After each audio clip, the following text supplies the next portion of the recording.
All right, I know people are still joining us, but we're going to get this going on time.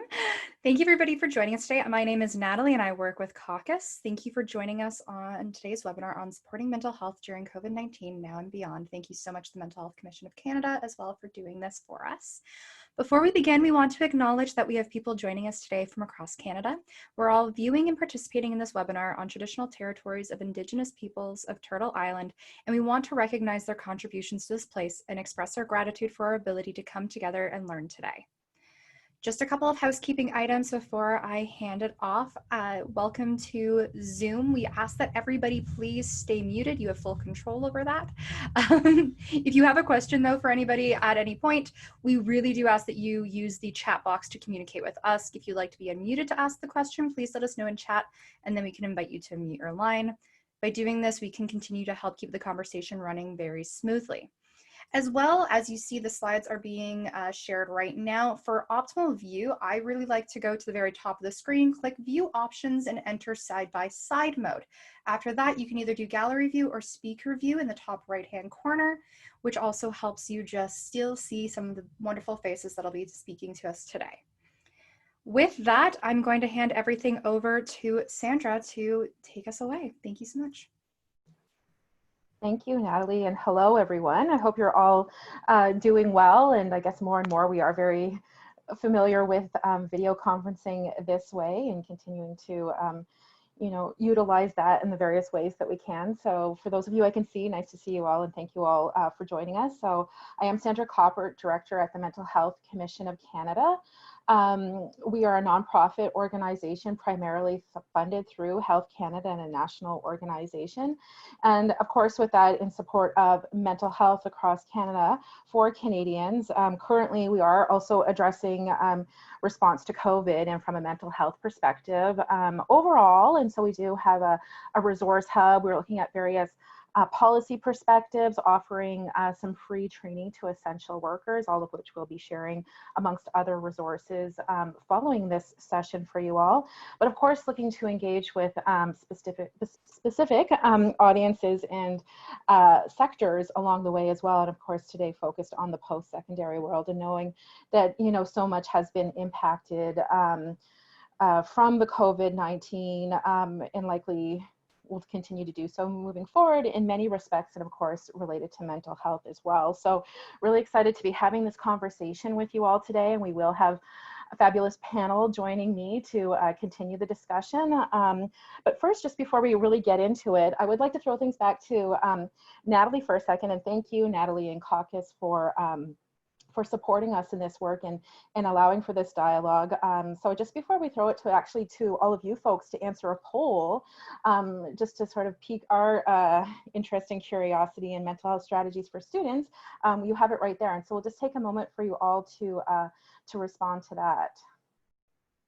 So which of the following timelines best describes your institution's prioritization of a mental health strategy for students? Now, there's no wrong answers. It's just giving us a sense of timing and where things are at. It could be a best guess. It may not be something that you're specifically leading or have, sort of decision-making power in terms of timelines and whatnot. But again, just giving us any kind of indication would be helpful.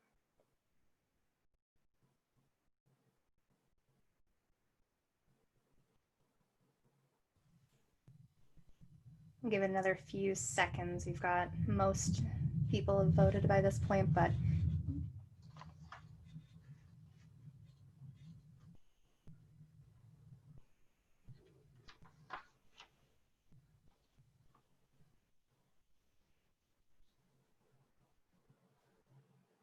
all right, I've got about 75% have voted. Great. I don't know if you can see the answers yet until I stop this, but this summer, we've got 33% saying this summer, 19% saying this fall, 4% saying next year, 44% saying it has been identified as a need, but no timeline established yet, but 0% said currently not a priority. Which is probably a great reason why you're all joining us for this discussion today. And again, it's not about right or wrong answers, and we know that with anything related to mental health, it's more of a journey than a destination. And so this is great feedback, and thank you all for participating in that. Everything we do is helping inform us to continue to see how we can support others. So Before I continue, I do just want to also acknowledge Susan Jacobson, program a consultant that works with us at the commission, who did a lot of the, pretty much all of the behind the scenes work to make today happen. So thank you, Susan. She'll also just be taking some notes for our reference, as well as Amy Fogarty, manager at the commission, who I work very closely with as well, for supporting this work. And she'll also be monitoring the chat feature to the side. Hopefully you can see it based on your settings. And so we do encourage you to use that throughout the session, and feel free to pose questions as they arise, but mostly just due to timing, and we have a lot to cover with a great group in a short amount of time. We will try to save most of the questions to the end, but some might pop up that make more sense to address as we go. So again, just want to encourage you all to do that. And even if you want to share, identify yourself, or anything that you feel comfortable sharing during this session, we welcome you to do so. So thank you for that. And so just to further set the context, as we knew we had an interest in engaging on this topic and supporting CONCUS, and I'm sure as most of you are as sad as we are, that that the in-person conference, obviously like everything else couldn't take place. It's just looking for other ways to connect with audiences on this topic. So it was really great to be able to have this session. And again, thank you to CONCUS for making this happen. We did go ahead and ask some questions in advance to CONCUS members, as well as Colleges and Institutes Canada advisory group on mental health for students also provided some feedback. And so from that, it really helped to inform today's discussion. So if we can move to the next slide, summarizing the 4 questions that were asked, and that really did help to inform today's session. So looking at what are the most urgent needs for support for student mental health and wellness, listing 3 top areas to address in terms of current sort of short-term needs, knowing that there's some more immediate needs at this time. And then also looking at what are some of those longer-term areas for support, all related to student mental health and wellness. And just, what are your preoccupations with respect to longer-term planning? So from that, we were able to surface 5, yes, key themes that really did become then the focus for today's discussion. So just, everything we do, we try to have informed by those of interest. And so with that, we will be looking to discuss mental health support for students, of course, mental health support related to financial concerns. And we know that there's definitely mental health implications with there, and a true reality, perhaps now more than ever, as well as with international student support. And we've already seen some unique and specific needs for international students' mental health through our work over the past couple of years, but seeing that more amplified at this time as well. Technology support, including us all being online today, and faculty and staff support. So we really look at the community focus, and we can't talk about students without talking about faculty, staff, and vice versa when we're considering the post-secondary world. So to get things started, we do have a fabulous panel with me today who truly are sort of the experts. I wouldn't necessarily say I am, but I'm an expert at finding the experts and talking with them. And so to learn more from them and have them be part of this discussion, and of course your interaction through the chat as well to guide any questions and conversation. But I would just invite each panelist, and you'll see their names here, to just very briefly introduce yourselves and really just high level, why is this topic of interest or importance to you? And with that, let's kick things off with Casey. Putting Casey on the spot. Do we have Casey on the line? Might be muted. Sandra, I've been looking, this is Amy speaking. I'm looking for Casey, but I don't see her yet. So perhaps we may want to shift to Raymond while we see if we can locate Casey. Okay, sure, no problem. Sure. Thanks, everybody. I'm Ray Nielsen. I'm a Director of Student Success and Clinical Education at Michener. And I've had the honor to be part of this committee that is working on the advisory committee on student mental health, and I work with my team of psychotherapists here to support our students. And so it has been part of my job ever since I've been in post-secondary, and really look forward to sharing the information that I have with you today. Thank you, welcome. Andrew.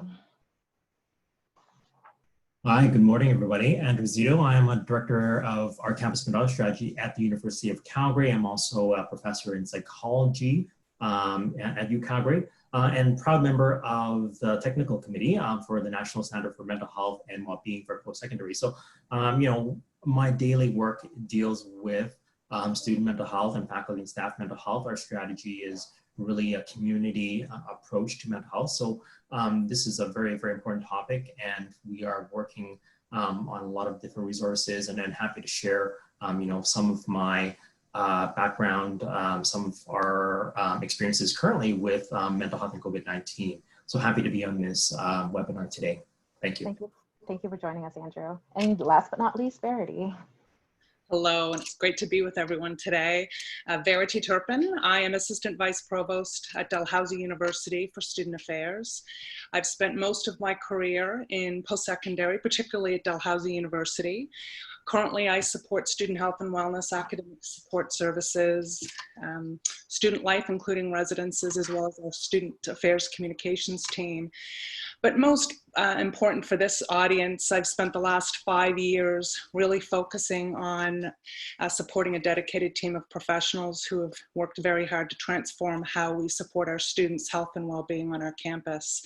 I'm a huge proponent of taking an ecological approach and a strategic approach to supporting this complex opportunity and challenge, depending on how you're looking at it. That's why I was so pleased and so honored to be part of the development of the national standard through the Mental Health Commission of Canada and CSA. And once again, very happy to be here. My lens is very much from a senior administration lens. I'm not a clinician. I'm just blessed to work with many clinicians and frontline student programmers that are working very hard to improve what we do. So happy to be here. Wonderful, and thank you, Verity, and thank you all for joining us. Hopefully, Casey, who we really wanted to be part of this conversation, of course, from that student perspective, and since we're talking about students, we want to include the student voice. So hopefully, Casey will be able to join us, but if not, or join in later, we'll be flexible with that. But if there's anyone on the line that wants to, through the chat, identify themselves as a student and can, offer some perspective in that, then that's something that we'll be monitoring as well through chat. So just throwing that out there, because we, of course, do want to hear from the students and the student perspective on this work. But let's just move forward then, and if we give Casey a chance to speak. I'm a student, also a student mentor. Okay, great. I don't know if there is a chance to kind of flip it over to somebody. We're just kind of going a bit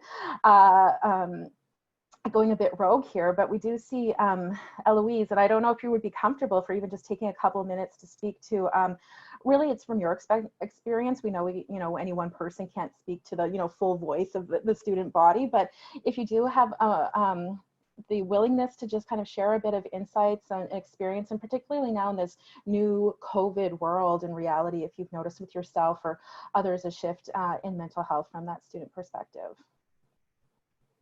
Yes, I can share a little bit of my experience. Thank you. I'm a mentor. It's my second year as a mentor at University of Ottawa.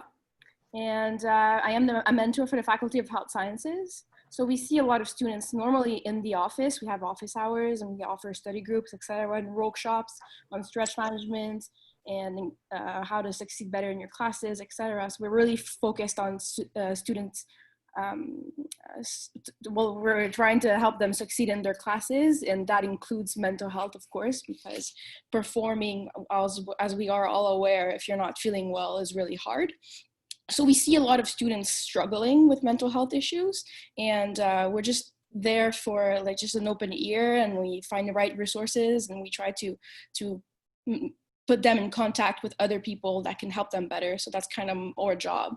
But we do see, like, especially online right now, and such classes are all online. That's another causes another challenges, and people feel more isolated, which really I see a lot of students who are really struggling right now. So we're kind of here today just to see if we can change a little bit, or I guess, or methods to improve maybe the students' mental health. Great, and thank you so much for offering your perspective, and hopefully you're willing, or others on the line too, to share throughout, because again we do know that the student voice is so important to this conversation. So thank you so much for joining us. Okay, and with that, I do have some questions, that we've prepared specifically for the panel, like I said, based on input that we received in advance and what we're continuing to hear related to post-secondary. So I'm wondering, for the panel, what are you seeing as the mental health needs of students, and how are they shifted or perhaps different now in this new COVID reality? And I'll first start with you, Ray, if that's okay. Yeah, absolutely. So what we're seeing at Michener, in particular, we're a healthcare school in downtown Toronto, is that COVID-19 has not only increased the number of students that are looking for support, but it's also changed some of the presenting issues being brought forward. For example, now we're seeing students that are unsure about their programs, whether the skills and that they're acquiring will still be relevant and necessary in a post-COVID world. We're seeing students come in that are worried about the delivery of the programs. Almost everyone has gone to an online or maybe even in the fall a hybrid format. But switching to online learning has caused a myriad of challenges that that's going to be discussed as we go through this webinar. Students have been presenting with issues around clinical placements or co-op placements that you may have, about an increased level of anxiety, about personal safety, just attending those when they do resume. We've seen students come to us with increased anxiety over financial stressors. Even with student benefit money, some are working frontline jobs. They also have an increased concern over their own personal safety, such as grocery and healthcare. We've got students that are anxious over housing. I'm sure this is across most campuses, both on campus and off. For those that are still here, there's a feeling of isolation as the residences are pretty much empty, except for those that have housing insecurity. But many are wondering if they should even maintain leases that they have, let alone try and sublet over the summer, because they don't know if they're coming back in the fall and if it's going to be online learning. We've had students now presenting with complex grief. There's been guilt and profound grief at grandparents and family members that may have died while being alone during the COVID. And many students have health worries about being vectors and bringing that back home if they are coming back to campus at some point. So there's a lot of projection of future states. With various levels of isolation in place, we've had students coming to us seeing heightened concern about living in small spaces, whether it be condos or basement apartments or shared living or residence. What used to be tolerable, where they could get out and get into green space and socialize, starts to feel really cramped and closed in and isolating. And there's really no space to separate their academic space from their leisure space. We've had students who go back to live with their parents, and something that's come up is this could be the site of original traumas, and that can be another trigger for them. And then there's also dysfunctional family dynamics that they may have been getting away from in the first place. Students are also seeing increased pressures around going from an independent living situation to being back at home where there's a lack of privacy, and that often even makes it difficult for them to take counseling sessions that we've been able to set up for them. Some things that have also popped up has been a loss of structure and support that an academic environment provides. Set schedules, those sort of things can be very comforting and easing for students. And we've also seen heightened academic stress with the switch to online. And it's not just the didactic perspective, but the reliable internet and multiple family members online at the same time and lack of bandwidth. Not to mention students that might be in rural areas where that's even more of an issue. So a lot of these concerns didn't exist pre-COVID, and these additional stressors, they exacerbate the existing mental health difficulties, PTSD, anxiety, depression, and difficulties coping that may have been well managed prior to this. So some of the things at Michener that we've been doing to support these students, there's been an increased awareness around suicidal ideation because there's such uncertainty right now. Our staff have an increased awareness of this and are doing a bit of a more check-in, more purposeful around that. There's been anxiety for students now about the announcement that there's resumption of in-person sessions and what that might mean for us and how we would manage that. And each school will have their own different reintegration plans, but those are some things that students have started to contact us about and trying to find the balance between supporting them through in-person as well as online. And the preference, though, we would like to maintain a hybrid at Michener where students would have an option of whether or not they want to resume in person if and when we have the safety to do so. What we found, and this may be similar across campuses, is that students have preferred phone to video. So part of that is if video is preferred, though, we have to make sure that students are aware that it might not be 100% secure and getting there okay to move forward. And then we've also seen a handful of instances where students have absolutely no privacy and said they cannot take any sort of counseling call or a Zoom session or a Skype session. So our counseling staff have been very adaptable and have started using password protected Word documents so that students can get information back and forth and receive some information from our counseling about how to manage things that they're going through.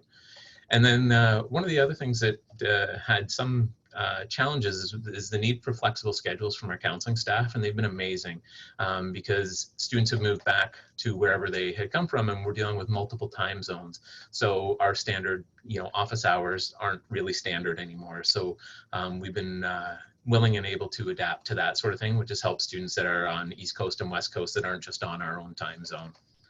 So that's a quick synopsis of the things that we've seen post-COVID and or pre-COVID, post-COVID comparisons. Oh, that's an amazing snapshot. Thank you so much for such a well thought out snapshot, I guess, like a look at the landscape for us. And, it is kind of a little bit distressing even to hear it, right? We just never mind having to experience it. But, there's always sort of hope that finds its way through, and that there is still that space for creativity, and despite challenges, being able to keep coming up with different solutions to meet such various needs, but knowing that where we even would look at kind of stakeholder mapping when it comes to post-secondary, it just seems that sort of needs and that mapping gets broader and broader at this point in time. And so I'm just wondering if the other panelists have anything to add to sort of this snapshot or landscape from what you're hearing and seeing. Andrew? Yeah, Andrew here. Just a lot of the experiences that Ray is talking about, matches some of our experiences on our campus at the University of Calgary. One thing that I like to highlight is that there are some barriers changing from in-person counseling to online counseling, and one of the barriers is the unknown of online counseling. So, one thing that we've tried to do is try to make it clear for students what that involves and what the process is. So we have some articles out that highlight what the process is and what to expect when they go through counseling online. And we're going to do the same thing for faculty and staff. So that's one thing that we're trying to do that might alleviate one of the barriers that is created through online counseling. Great, thank you. Verity, do you have anything to add, or do you think we've sort of covered that from the panel? The only thing that I'd add is with a lens of international students, and we're certainly working with our clinicians to identify how we can look into alternative ways to support international students when they're not in our country anymore. They've gone back home, but they're still looking for clinical support. And so that there are regulatory issues, licensing issues that do not allow students who have been in our care, who have these wonderful relationships with our clinicians, but can no longer access those particular clinicians because of those types of issues. So, and I'm sure other universities across the country are working on those issues too. I think it's important that we leverage Universities Canada and other lobbying bodies to ensure that we make sure that our students, whether they're here in Canada or internationally at home for a short while, because we hope that they'll return and get the care that they need. No, that's great. And I think that you're right. Like when we talk to individuals or individual institutions, we are seeing more and more, even if they're unfortunate, but common themes and needs. And so I think, having these conversations from, different perspectives and different, points of institutions across Canada is so important. And how can we learn from each other, different strategies, like hearing about password protected, Word document communication. I mean, such a great example of, the unfortunate need to do that perhaps, but how can these pieces be shared? So that's certainly lessons learned for us from all of this. So thank you. And then now we want to turn things over to financial concerns, which we always know has been an issue for students. And of course, we know that financial concerns affect our mental health. And so now more than ever, is this a concern? And what is happening to support this? And throw this over to you, Verity, first. So, what I really like about this presentation, and it really aligns with the work that we've done on the national standard, is that it is showing the way that all of these issues interrelate and impact students' health, well-being, and ability to thrive at our universities. And so traditionally as an administrator, when I'm asked how to invest in mental health, the answer, the expected response is automatically with more clinical support. And typically that is obviously always one of the things that are coming out of the gate. But with any challenge, I like to see opportunity. And I think that COVID really provides us an opportunity to demonstrate to our institutions, to our senior administrators, to our funders, that we have to take a more holistic or ecological approach in terms of how we support our students. So this is a perfect example. And so we look at how, obviously we have our NCHA survey data from across the country that talks about rates of depression, rates of anxiety and stress. But then you add what's happened across the country to our students and their experience, and you see their elevated levels of stress and worry. So if we look at, so what are the cause of that? Well, we look at a recent Stats Canada report that was issued, and it's available online, but I'd be pleased to forward it on to you folks to post as part of the resources for this webinar, that a third of our students are reporting that participated in the StatsCan survey have lost their work term placements. About 60% of them are worried about losing their employment. Over 60% are worried about future employment. So how do these things, so income, loss of future income, affect their health, well-being, and ability to thrive, as well as those things like housing, food security? And so when institutions look at how to support students in these unprecedented times of challenge, how are we always, in addition to looking at our clinical supports, our traditional streams of support for mental health, which cannot be understated in terms of their importance, how are we also taking that ecological approach with that our standard speaks to, looking at our policy development, looking at different ways that we contribute to student mental health and their ability to thrive in our campuses through policy development, through financial aid, for example. So our institution gave out about just under 900 emergency financial bursaries in just over a month. And so that was because students could not pay their rent, could not buy groceries, and could not pay their bills. And that was just the short-term need. We see this theme in terms of students needing financial support in other surveys too. So it's certainly not just at Dalhousie. But as an institution, we've shifted, and we have to continue to shift to listen to how students really need our support. And instead of looking at investing in student support in silos, how do we look at off-campus housing support, off-campus housing strategies, and helping international students deal with tenancy issues? Ray talked about that. How do we put into place financial aid supports, programs, and programs that don't create barriers for students? I have been in rooms where we talk about processes that, processes in itself, which are very difficult and pose huge challenges for students to navigate. And on top of that, if English isn't your first language, how do we support those students through those processes? So at Dalhousie, for example, we have advisors that are meeting with all of our students who are applying for financial bursaries and financial aid. And so we're talking them through those processes. And so it's like that warm blanket, you know, other than sending them an email and saying, here's a link to a form, this is how you apply. It's really showing our students that we care and we want them to be successful, and we want to impact, and we want to have add huge value to them in terms of how we interact with them, even if it's not face-to-face. And if we can start to build those relationships in this virtual new world and make sure that they are connected in a meaningful way to the resources, either on campus or off of campus, because there's all kinds of government programs that students just don't know how to navigate, and our advisors are helping students navigate those resources. So it's a really, from my perspective, a really interesting opportunity to connect the dots institutionally on not just those traditional forms of mental health, but being able to connect the dots and identify to the senior administrators when we're developing our strategies to support our students' health, well-being, and thriving on our campus, that it's about financial aid, it's about our accommodation policies, it's about food security, it's about how we develop our policies on our campus to ensure that they are setting our students up for success, not failure.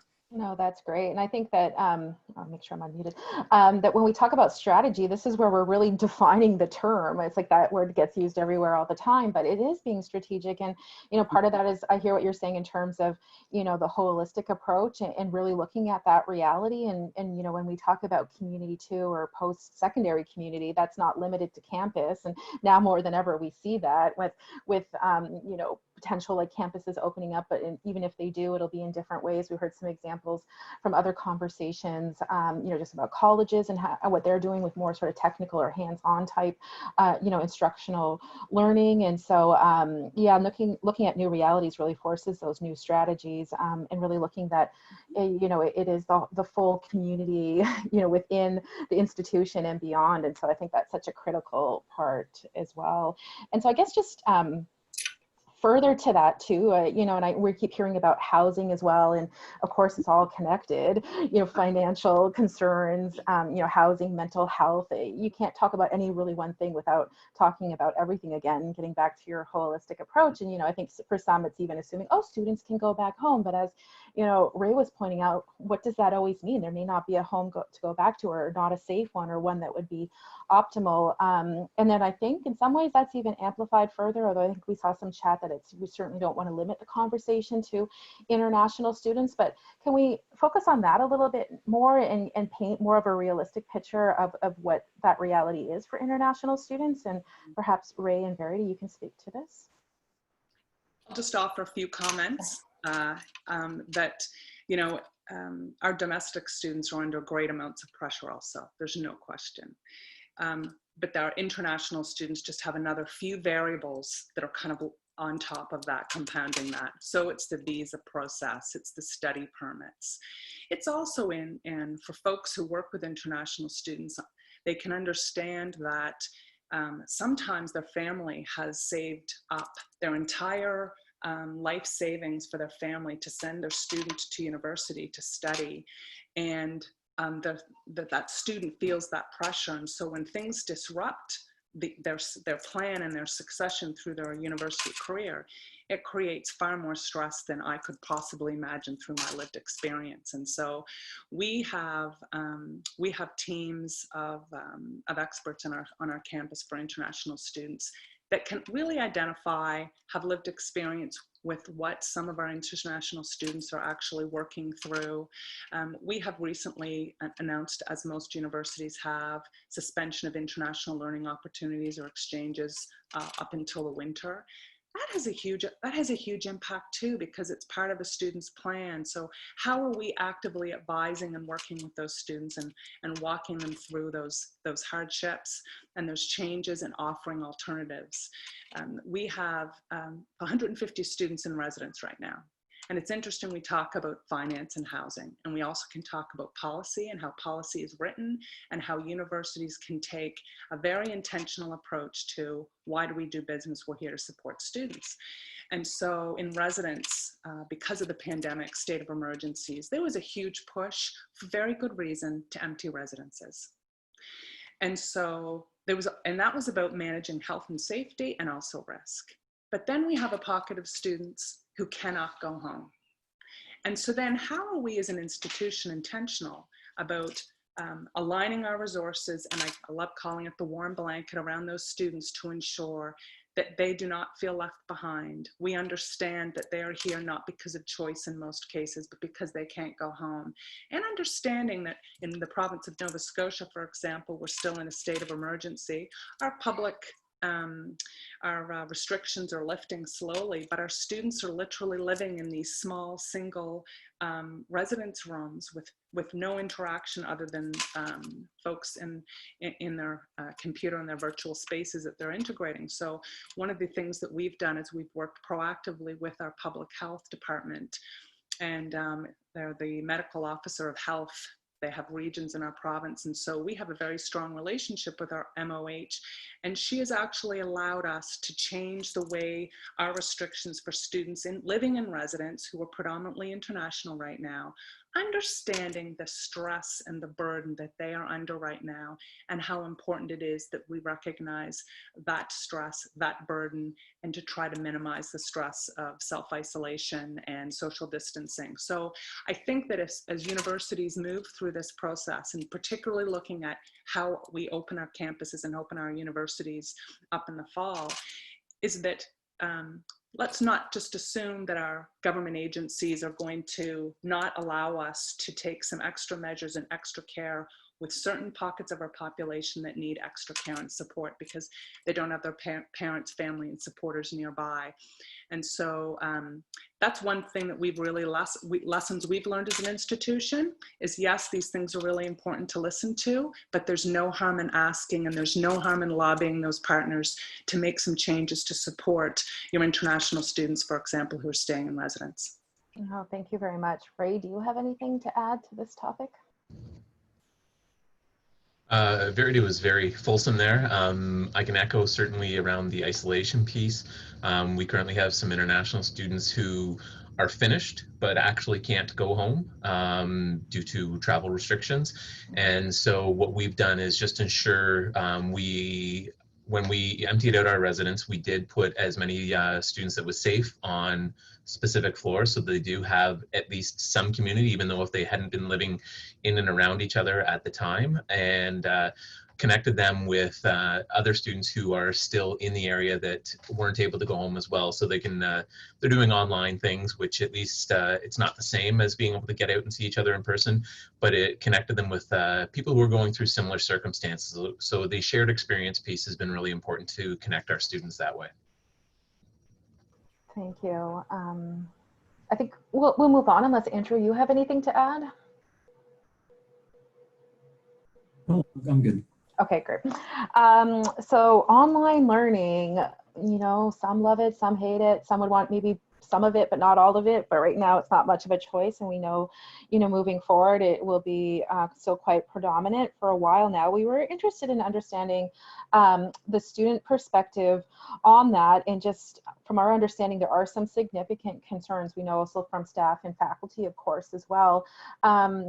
Since in the absence of Casey, I'm wondering if Eloise, if she's still on the line, or anyone else from the student voice would maybe be able to share a little bit of that online perspective. And I know we spoke to it a little bit earlier, but just that we could talk about that, or perhaps some of the panelists have some more kind of anecdotal insights on that from the concerns and the experience with the online learning and that quick shift over to it, even though I know it was in existence before.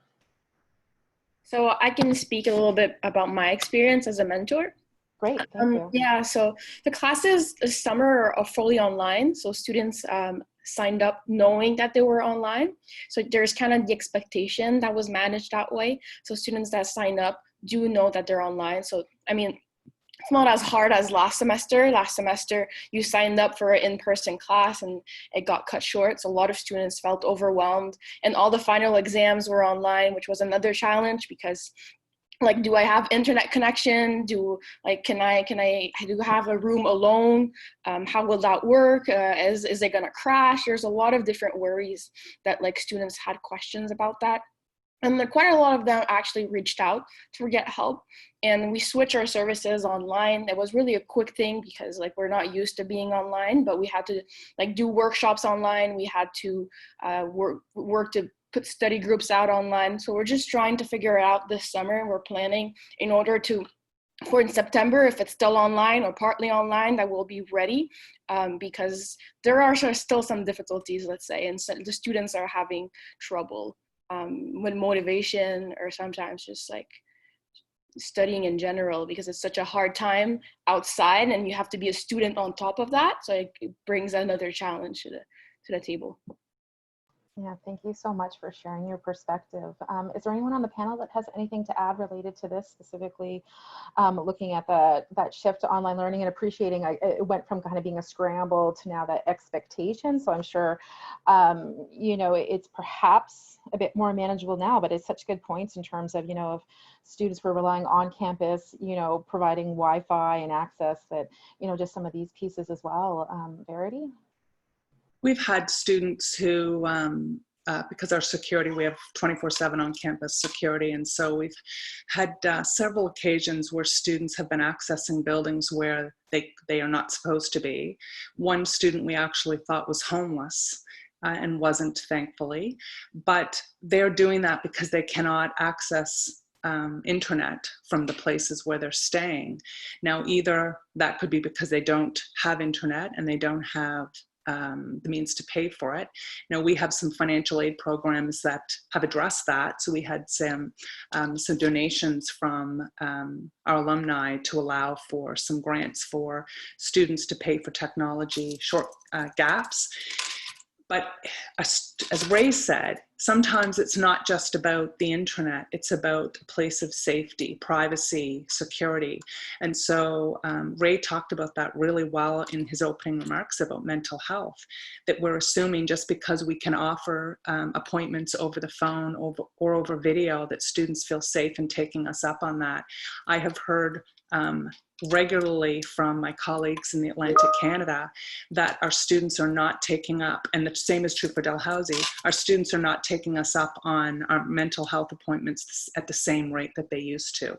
Well, there's a reason for that, because we also see in our survey data for Dal, and we did a winter assessment, that our students were talking about their physical space at home and the tools and space that they need that they don't have as a barrier, and technology is one of those things, as well as mental health and living at home as being a barrier to their success. And so when we think about, again, what is the strategy in terms of giving students and listening to that and really giving and delivering some meaningful supports to service to students that would actually make a difference, more clinical sessions over the phone or video is not going to do it. So what is the answer? And I would really encourage every institution to do individual assessments. We launched a survey on our Brightspace, which is our student learning platform. And within 24 hours, we had 2,000 students complete a survey. They wanted to tell us how they were thinking, what they were feeling, how they were thinking about online or remote learning, and how we could improve that experience.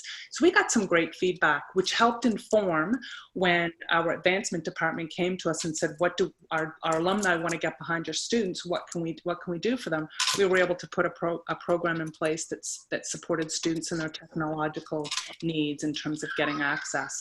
Yeah, and I think that's such a great point that you've been mentioning kind of throughout some of your input is really like you want to be informed by the students. Anything that we're doing to support students, we need to hear from them. And, you know, sometimes I know there's that concern of survey fatigue, but, you know, it's such a changing time. People want to be heard and share that. We're finding that with workplaces and other situations too. So, you know, I think that part is critical as well, and it becomes part of the strategy. And I guess like talking about workplaces is we can't, you know, talk about this issue without, of course, also talking about faculty and staff. I mean, it truly is, you know, affecting everyone, and anything related to students, of course, impacts those who are, you know, in the educators and the staff and everyone else that it takes to, you know, run a successful academic institution. And so, of course, we know that faculty and staff are worried about the impact of COVID-19 on their students' academic success, but also what about their own mental health needs? Like, we're talking about uncertainties that really do literally affect everyone, in trying to understand what those concerns are and what can be done about it. So with that, I'd like to ask you, Andrew.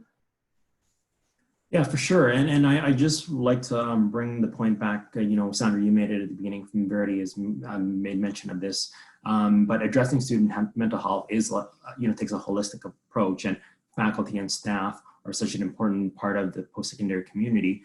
We have to think about how do we support faculty and staff that support students' mental health, but yet also, as Sandra, you mentioned, the post-secondary community is a workplace as well for faculty and staff. And so how do we better support their mental health and well-being within this time and beyond that? So, you know, there's a couple of slides here that I'll talk to or speak to. I'm going to break that down into faculty and staff and how do they support students. In addition, then the next slide will be faculty and staff and how do we support their mental health.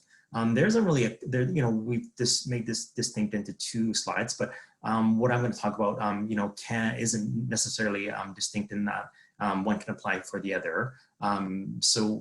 There's a lot of great resources out there, and we've all seen them. Some of the resources I'll talk about do come from UCalgary, so I'll apologize for that.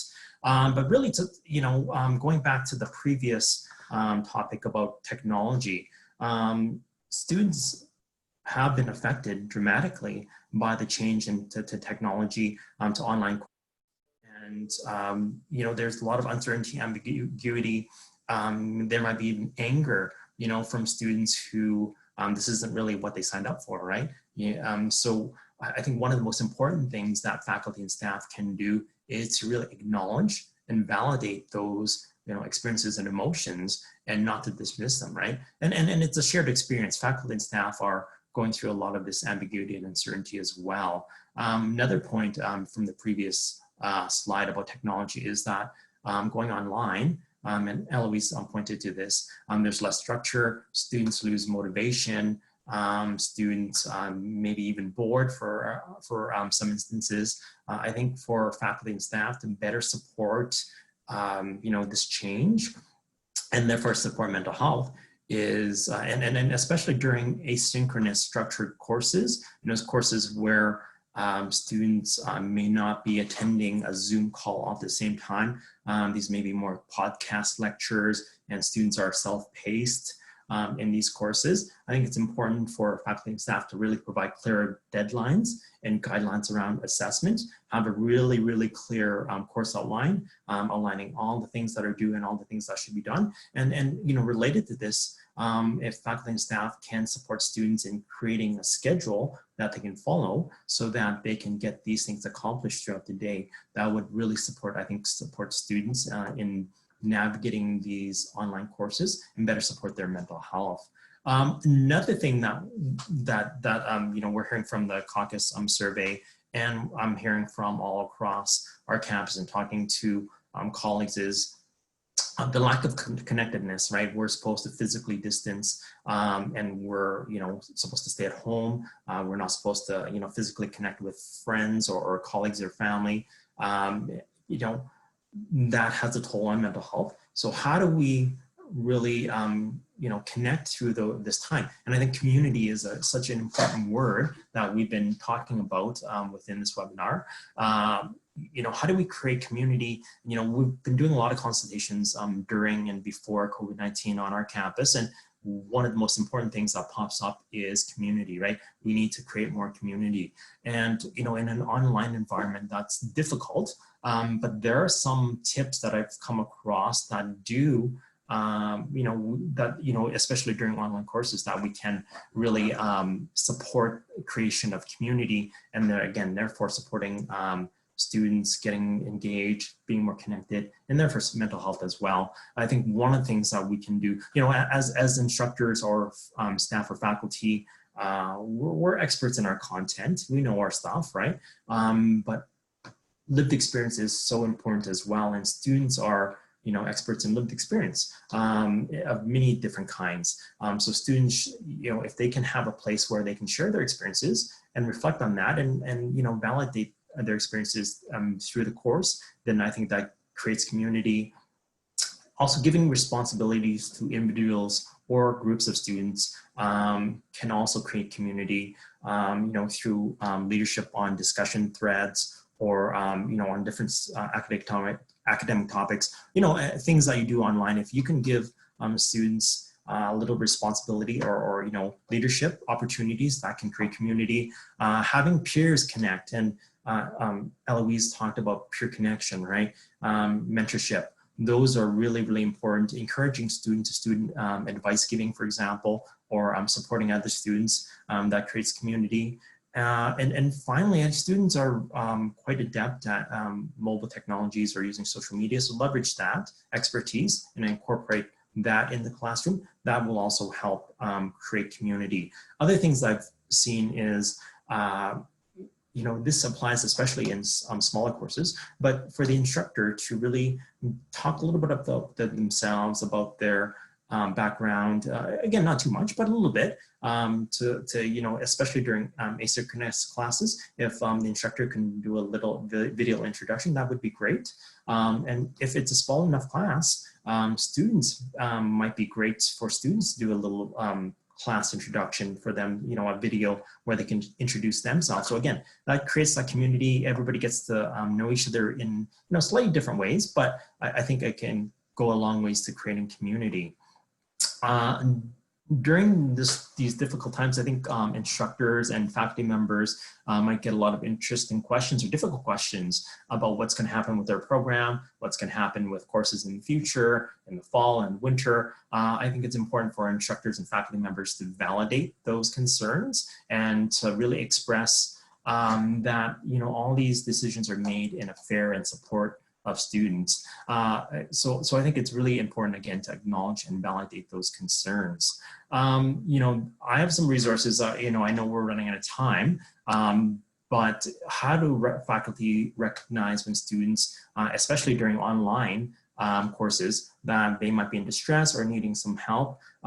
There's resources that, that do talk about things like, if students are abruptly turning in assignments late, or becoming disrespectful in discussion posts, or not responding to emails and things like that. So those might be signs and indicators that students may be under stress, and may not be.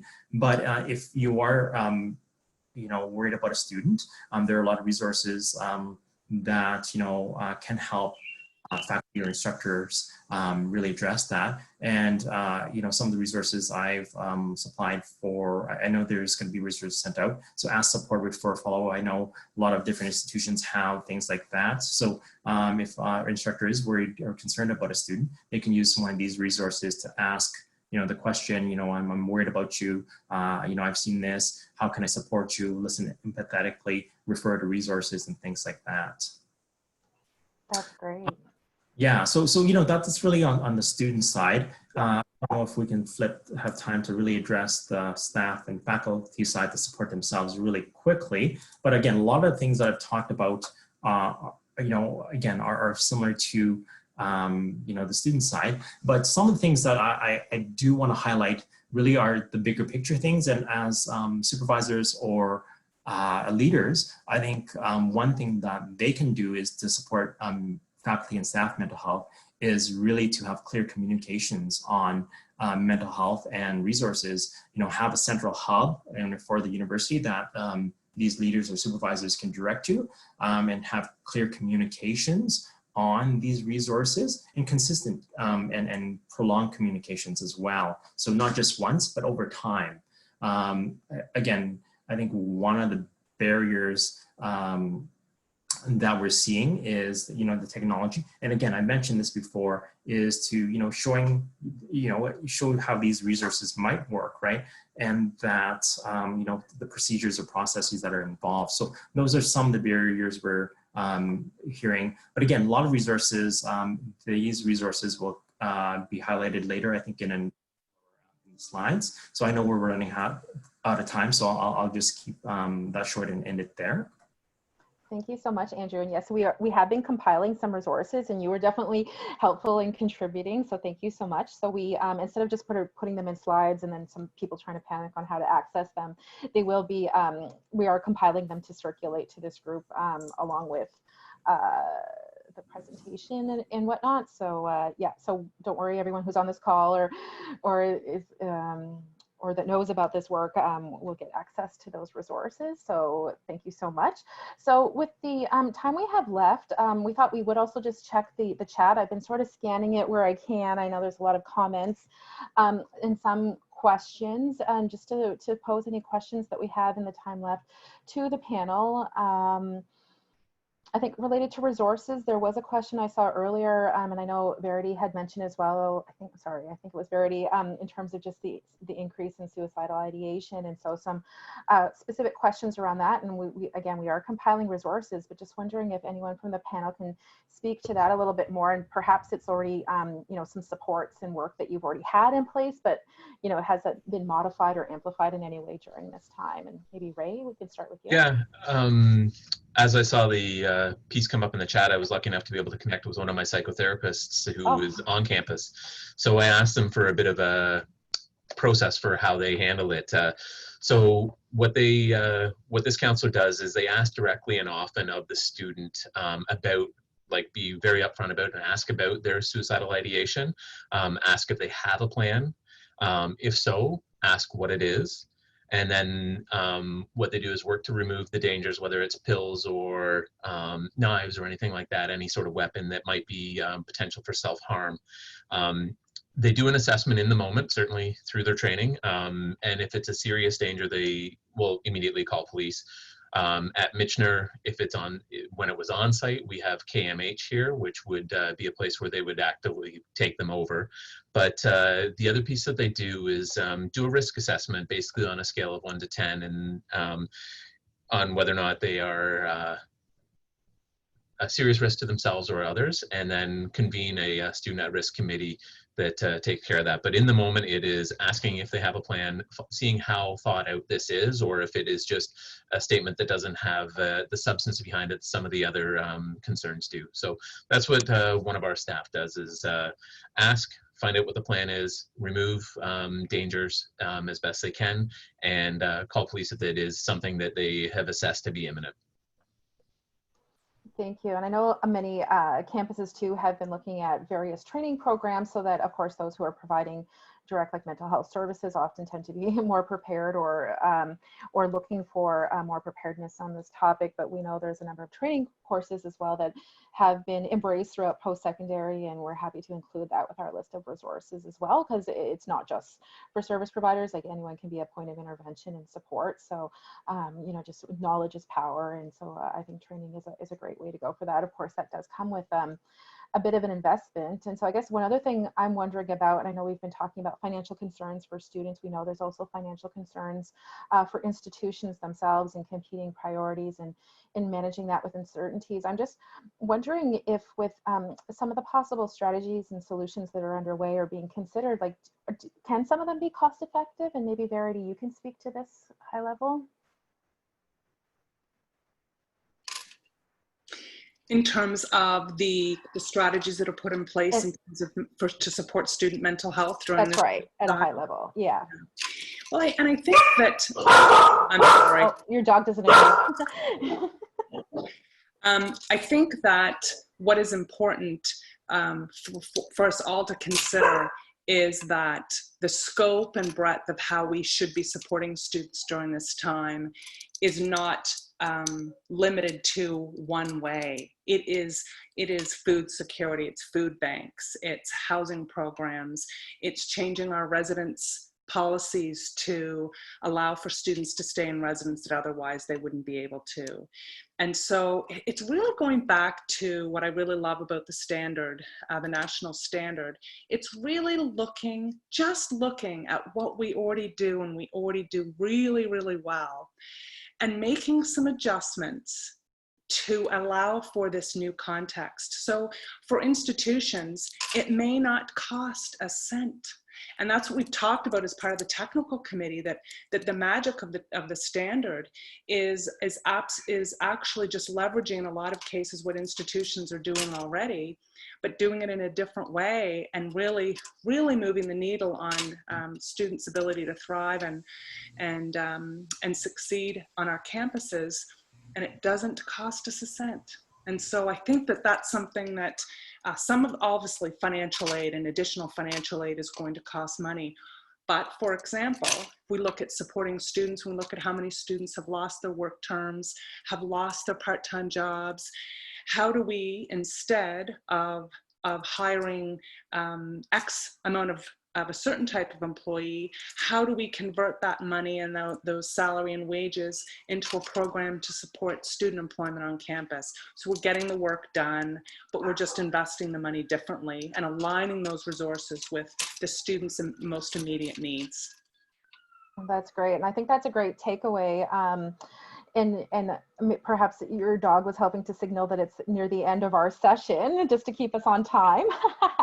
And I find that pets and children are very good reminders to keep us on time, and in these days more than ever. So thank you so much. And so with that, we will be doing some follow-up, of course, to provide you with a list of resources that we've been discussing. I know some have been shared. I'm pointing at the chat if you want to know what I'm pointing at. So we'll be pulling those out as well so that we can distribute that to all of you, along with the slides and I believe today's recording. And we just want to continue the conversation. So we're continuing to work with Caucus and others to be part of dialogues on an ongoing basis, looking at various strategies, knowing that no one should feel alone in this. There's more common than not. And so again, as the commission and national body, how can we continue to connect post-secondary institutions, universities, colleges, polytechnics, anything in between that, because there's so much that I think that we can benefit and learn from each other, and our commitment to helping to support that. So with that, I just want to thank everyone who stayed on the call today and was part of this. A special thank you to Eloise for joining in and giving us that student perspective. You know, we just make things happen